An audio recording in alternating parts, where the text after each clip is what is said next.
Halo pemirsa, Sinfo Dunia hadir kembali menyapa Anda dengan sejumlah informasi dari berbagai penjuru dunia akan kami sampaikan. Bersama saya Dewi Manik, simak informasinya untuk Anda.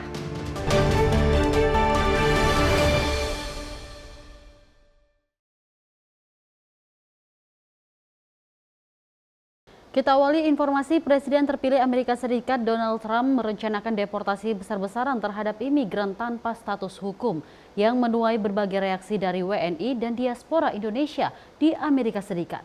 Beberapa di antara mereka juga tidak memiliki dokumen resmi, mengaku tidak cemas.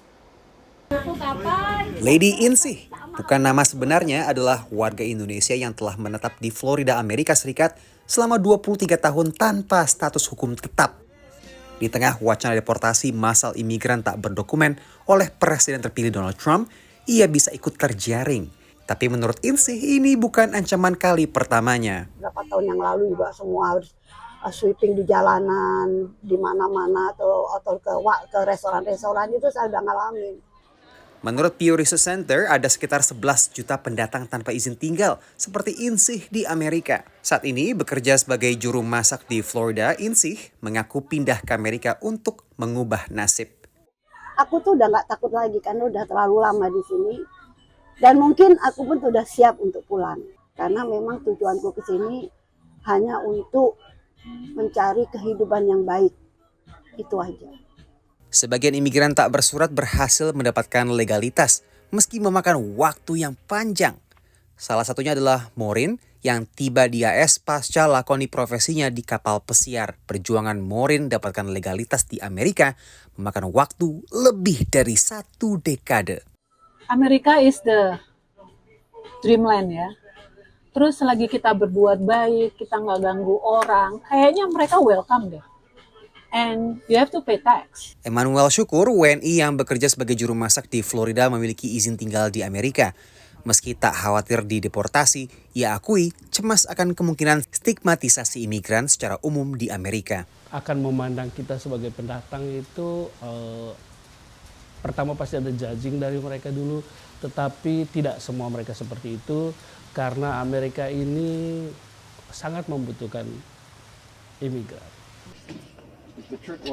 Berdasarkan data tahun 2020 hingga tahun 2024, pihak berwenang AS melakukan 545.252 deportasi. Di antaranya adalah deportasi 71 warga negara Indonesia. Angka deportasi terbesar oleh Badan Penegakan Imigrasi dan Bea Cukai dalam periode yang sama adalah dari Meksiko, sebanyak 206.000 kasus. Menurut pengacara keimigrasian di New York, Lia Suntoso, yang tangani klien mancanegara, tantangan terbesar keimigrasian saat ini adalah antrean kasus yang sangat panjang. Kan kalau di sini hearing deportation itu disebutnya removal. Schedulingnya itu bisa 2 tahun, 3 tahun, Mas. Jadi, and that's being generous loh ya. Saya ada klien yang diminta check-in ke imigrasi karena baru nyebrang dari selatan. Check-innya masih 2028, Mas. Ada yang 2031. Dalam hal deportasi WNI di Amerika Serikat, KJRI sebut umumnya biaya transportasi pemulangan ditanggung pemerintah Amerika. Nah, itu yang kami harus double check ke mereka secara fisik, mereka kondisi sehat.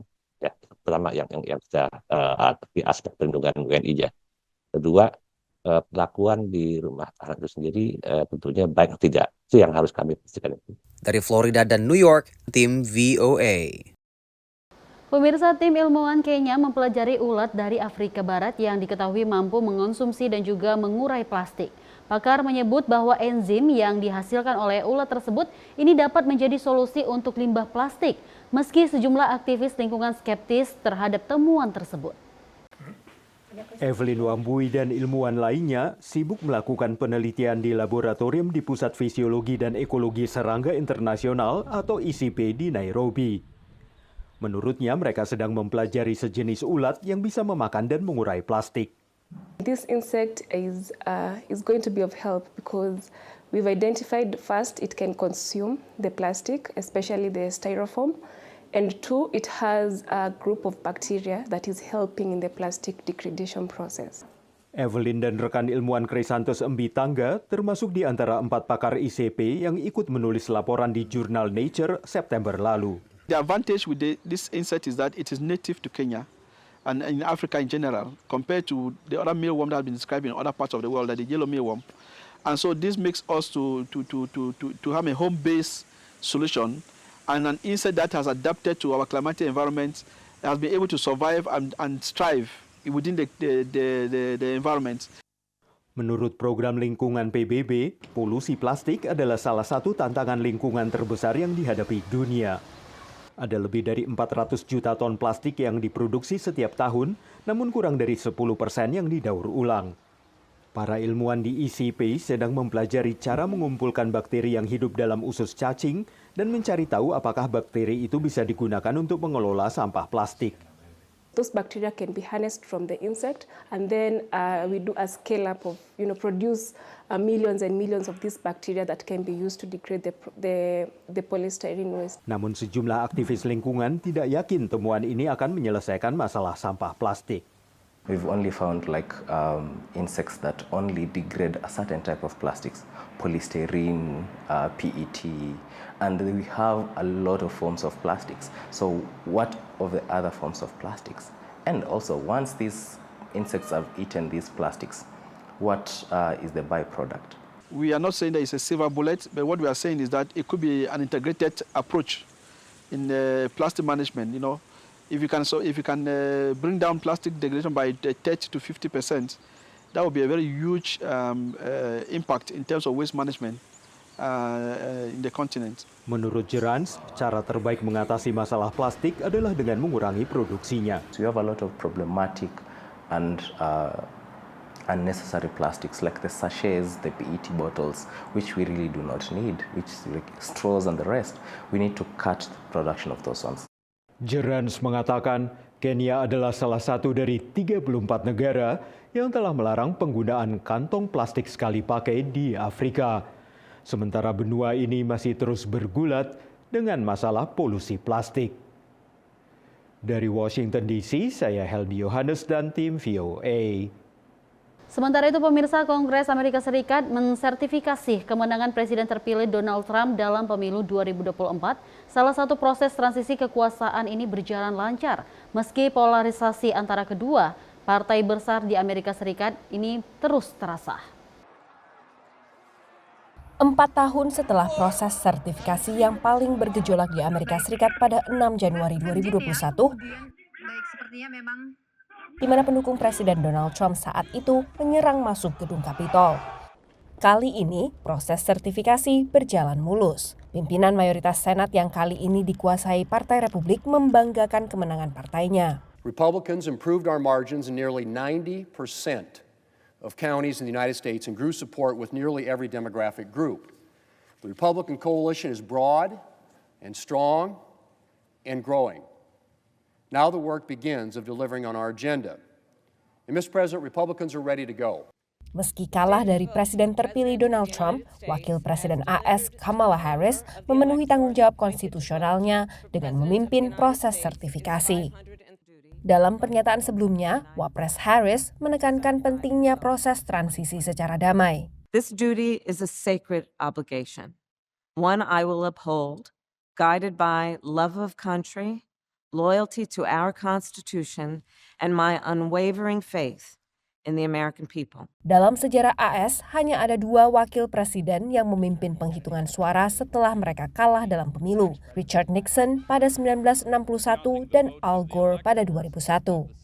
Proses sertifikasi presiden kali ini berjalan lancar meski badai salju menerpa sebagian besar wilayah ibu kota Amerika Serikat. Penjagaan juga termasuk minimal meski sebelumnya pagar-pagar setinggi 3 meter didirikan di sekitar gedung Capitol. Analis menyebut yang dilakukan Wapres Harris adalah tradisi lama Amerika untuk menghormati proses demokrasi. This is her role to play, that she's going to carry it out purposefully and as intended, And that just shows the commitment to a peaceful transfer of power, even and especially if you are the one on the losing end of the election. It shows a strength and a commitment to these ideals, something that we've taken for granted for too long and now need to return to.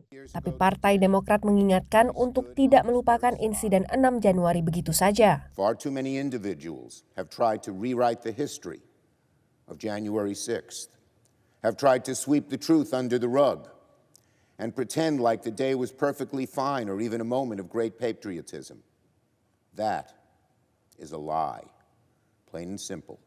2022 lalu, Komite Kongres yang terdiri dari 7 anggota Partai Demokrat dan 2 anggota Partai Republik menyalahkan Trump atas pemberontakan yang terjadi pada 6 Januari 2021 karena menyebarluaskan kebohongan terkait kecurangan pemilu dan dugaan menghasut pendukungnya untuk menyerang gedung Capitol AS. Tapi Trump dan pendukungnya mengkritik kerja komite tersebut karena dianggap bias dan menjanjikan pengampunan bagi para terdakwa pidana kasus 6 Januari.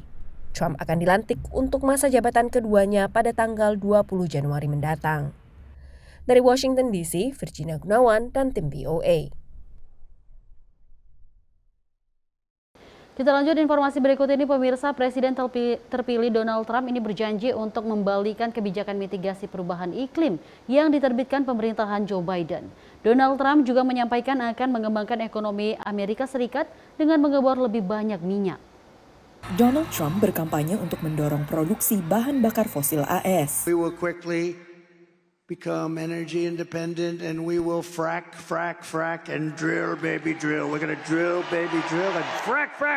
Pemerintahan Joe Biden berinvestasi dalam membangun jaringan pengisian daya kendaraan listrik nasional dan bekerja sama dengan anggota Kongres dari Partai Demokrat untuk membuat program layanan nasional terkait perubahan iklim sebagai bagian dari apa yang disebut Biden sebagai Green New Deal atau kesepakatan baru yang ramah lingkungan. Trump menyebutnya penipuan baru yang ramah lingkungan yang akan ia akhiri bersama dengan subsidi kendaraan listrik dan standar ketat emisi kendaraan berbahan bakar bensin. Pada masa jabatan pertamanya, Trump menarik diri dari perjanjian iklim internasional. The Paris Climate Accord is simply the latest example of Washington entering into an agreement that disadvantages the United States.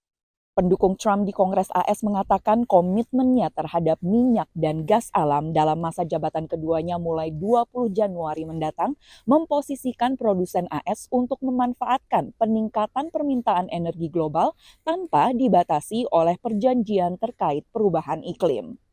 Perubahan tersebut mungkin berdampak lebih kecil dibandingkan jika terjadi 10 tahun lalu, kata analis energi Zara Ahmed. The president has broad power to repeal through the regulatory process proposed and existing regulations, including for things like power plant emissions of methane, for vehicle emissions as well.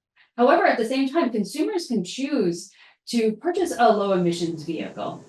States can choose to enact their own regulations about emissions, as we see California do. So again, I think while the federal government is an incredibly powerful tool, that doesn't mean that we're at the end of climate action in the U.S. Pemerintahan baru memiliki banyak alasan untuk tetap terlibat dalam mendorong energi terbarukan, kata penasihat iklim nasional AS yang akan lengser, Ali Zaidi. Most of those battery factories are built out in states with Republican governors. And they don't want those factories unplugged from their economies, and they don't want those workers laid off. They want this prosperity to continue. Rencana Trump untuk meningkatkan produksi minyak juga dinilai akan menemui beragam tantangan, termasuk dari perusahaan minyak yang tidak ingin harga minyak turun akibat produksi yang berlebihan. Dari Washington DC, Valdia Baraputri dan tim VOA. Anda kembali menyaksikan Sinpo Dunia. Kita lanjut informasi. Momentum kenaikan saham akhir tahun sering disebut dengan Santa Claus Rally tampaknya tidak berlangsung lama di Wall Street. Tahun yang penuh ketidakpastian menghadang pelaku pasar dan juga usaha, disertai kekhawatiran akan kembali melonjaknya inflasi setelah sempat terkendali selama 6 bulan. Pergantian tahun di Wall Street kembali diwarnai penantian akan Santa Claus Rally. Kali ini dengan kuatnya pemasukan perusahaan-perusahaan mega cap, termasuk raksasa-raksasa teknologi. The Santa Claus rally is a rally up from the very end of the calendar year. So starting today, tomorrow, in through the end of the current calendar year and into the first few days of the new calendar years. Rally akhirnya tak berlangsung selama ekspektasi. One of the causes of this every year is let's go with some general optimism for a new year and new resolutions, prosperous new year for everybody.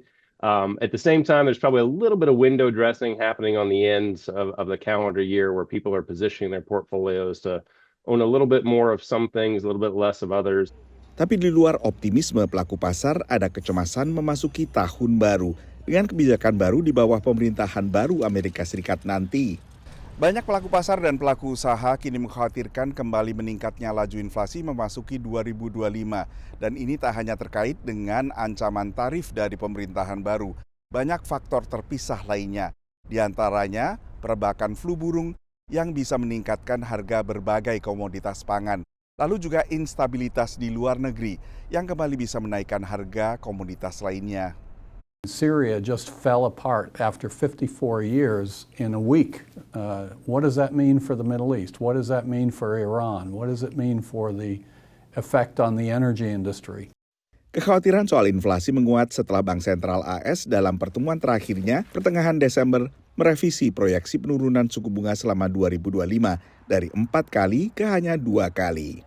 That tells me, in the context of a slowing labor market, that they are potentially willing to accommodate a slowing market, a slow labor market, and job losses in order to satisfy their favorite child, which is inflation. And so going into 2025, we imagine that the Fed will, as long as inflation is above their 2% target, they will keep a tighter monetary policy, restrictive monetary policy.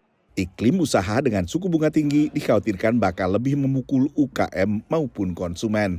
We can definitely see what part of the economy is stressed. It's the lower income families.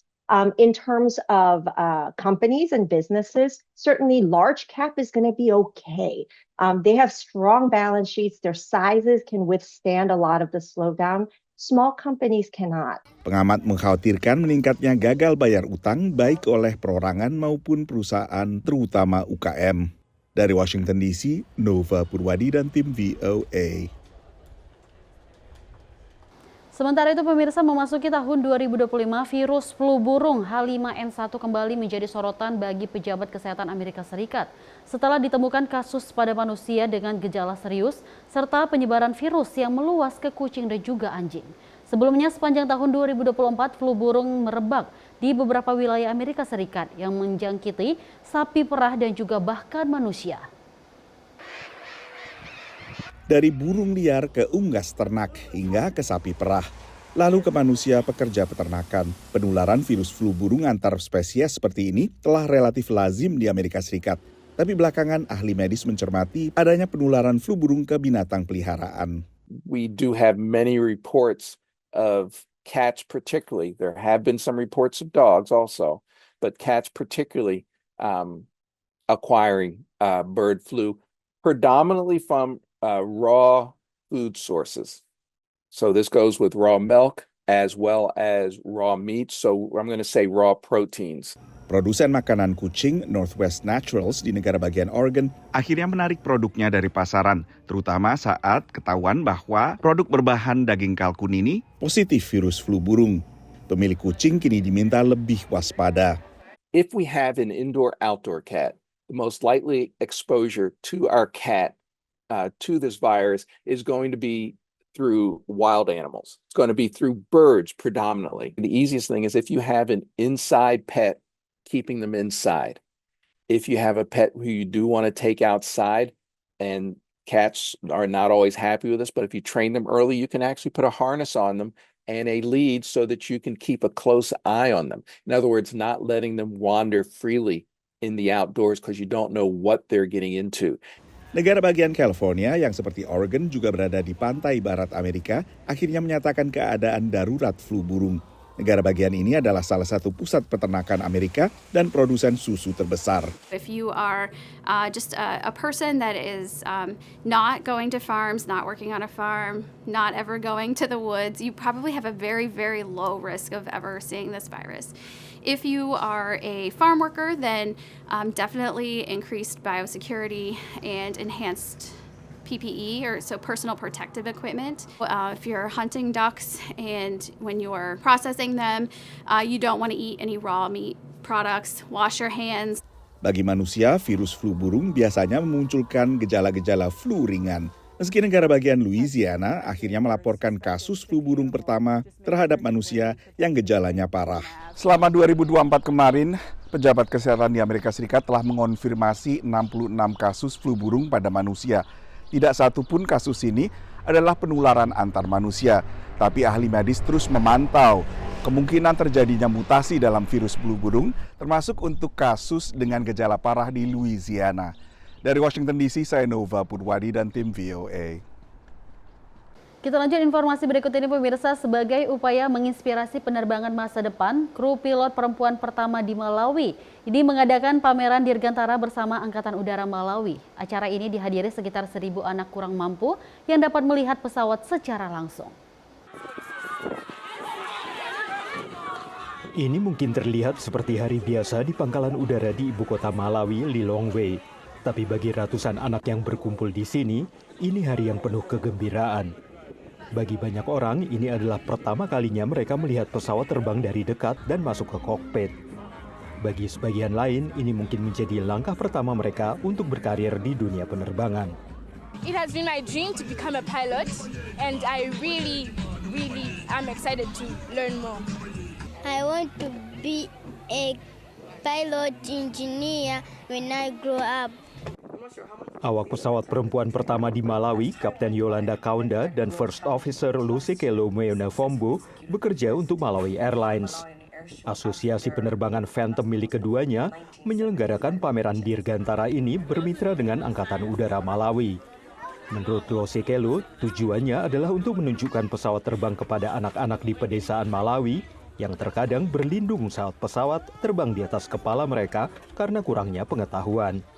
We got about almost 1,000 underprivileged children to come in to just give them a pinch of an imagination, just to spice up their imagination, and because we believe that imagination is what is going to make them more curious for knowledge.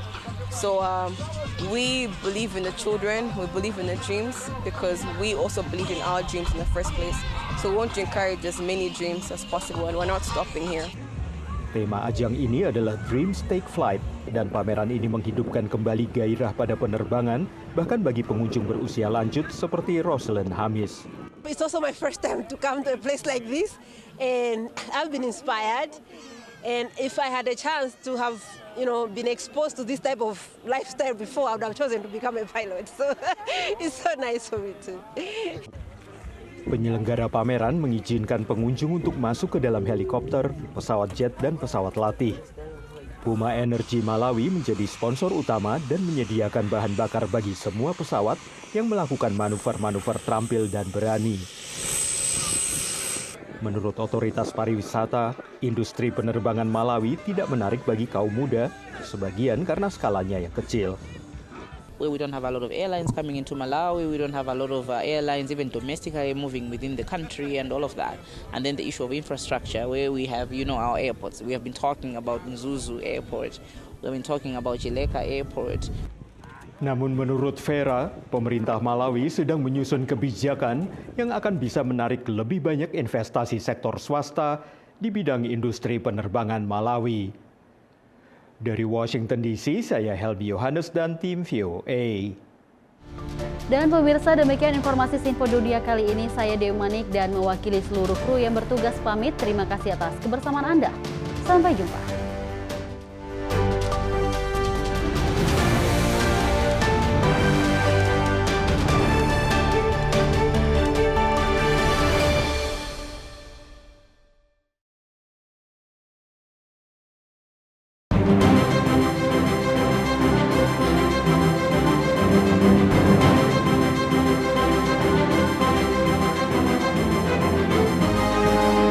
Simpul TV, News, Sport, Entertainment.